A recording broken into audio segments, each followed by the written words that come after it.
जबकि सत्ताधारी पार्टी व विपक्षी पार्टियों के बने गठबंधन के बारे में सच्चाई तो ये है कि यहाँ वर्तमान में विपक्षी गठबंधन के प्रमुख दल कांग्रेस पार्टी ने आजादी के बाद शुरू में केंद्र व अधिकांश राज्यों में भी अपने लंबे अरसे तक रहे शासनकाल के दौरान अपनी हीन व जातिवादी एवं पूंजीवादी मानसिकता को त्याग कर यदि देश व आम जनहित में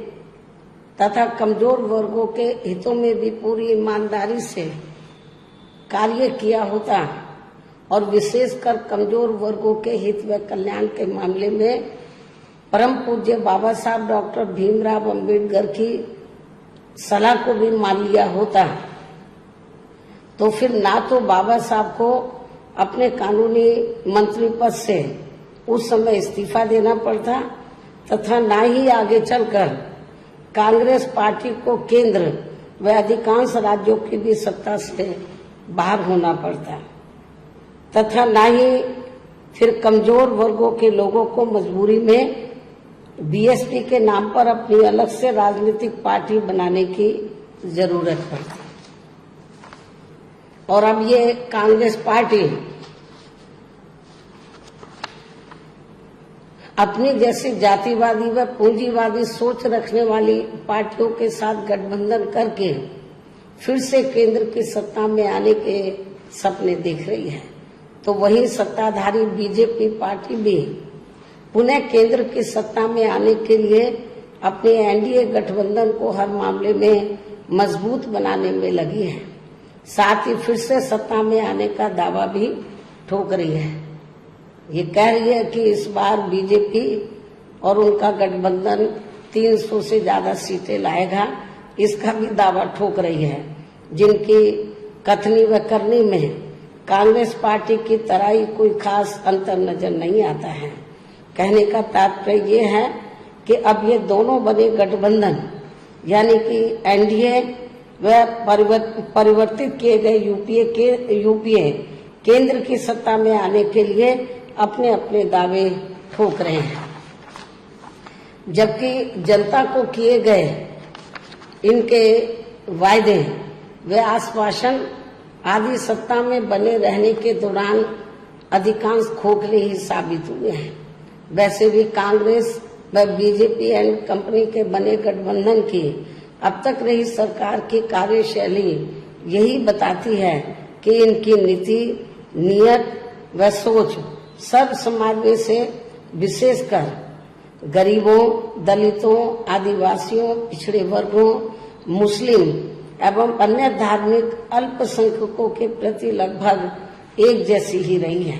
क्योंकि इन्होंने सत्ता में रहकर शुरू से इन वर्गों के मामले में अधिकांश कागजी खाना पूर्ति ही की है तथा जमीनी हकीकत में इनके लिए कोई ठोस कार्य नहीं किए हैं। लेकिन जब ये लोग सत्ता से बाहर हो जाते हैं तो तब फिर वे अपने वोट की खातिर इनके हितों में काफी लंबी चौड़ी बातें करते हैं। जैसे कांग्रेस पार्टी का गरीबी हटाओ का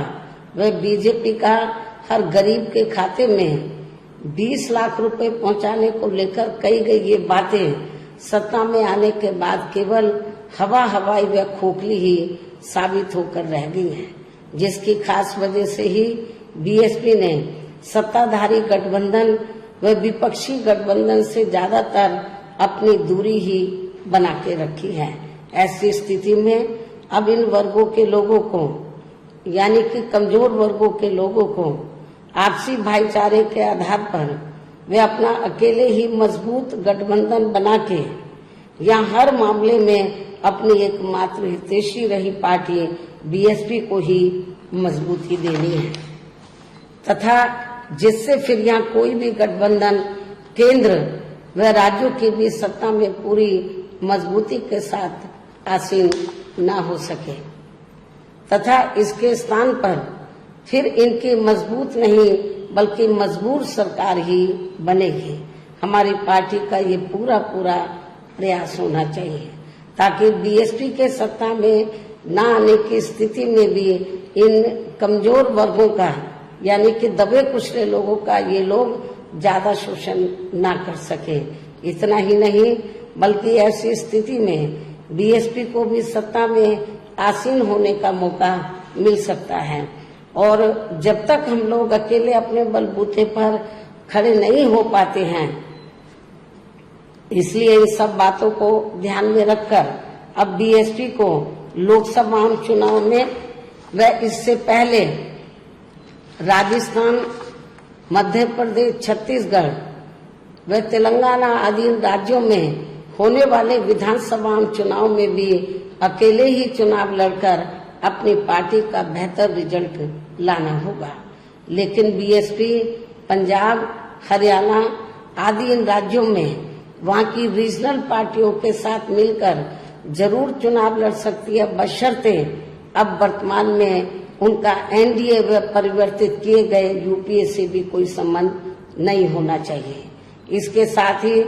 पार्टी के लोगों को हर स्तर पर सत्ताधारी गठबंधन व विपक्षी गठबंधन के सभी साम दाम दंड भेद आदि हथकंडों से भी जरूर सावधान रहना है। इसके अलावा यहाँ मैं ये भी कहना चाहूंगी कि देश में लगातार बढ़ रही कमर तोड़ महंगाई, अति गरीबी व बेरोजगारी आदि की इन गंभीर समस्याओं के प्रति केंद्र के उत्तरदायित्व को लेकर कल से शुरू हो रहे संसद के मानसून सत्र में जवाबदेही का लोगों को काफी बेसब्री से इंतजार है। किंतु मणिपुर में जारी चिंतनीय हालात, हिंसा व सुरक्षा ही अब नया मुद्दा बन गया है। किंतु इन समस्याओं के प्रति भाजपा का रवैया अब तक व्यापक जनहित का कम तथा अपने राजनीतिक स्वार्थ का ज्यादा देखने को मिल रहा है, जिस कारण देश से जुड़े इन मामलों का जटिल बने रहना अति दुखद है। जबकि देश की प्रगति लोगों की उन्नति में ही निहित है, जिस पर पूरा ध्यान केंद्रित करने की भी सख्त जरूरत है। और अब लोकसभा चुनाव से पहले संसद में सरकार व विपक्ष का रवैया तकरार, आरोप प्रत्यारोप व जिम्मेदारी से भागने का नहीं, बल्कि इन ज्वलंत जन समस्याओं को दूर करने संबंधी समाधान का होना चाहिए।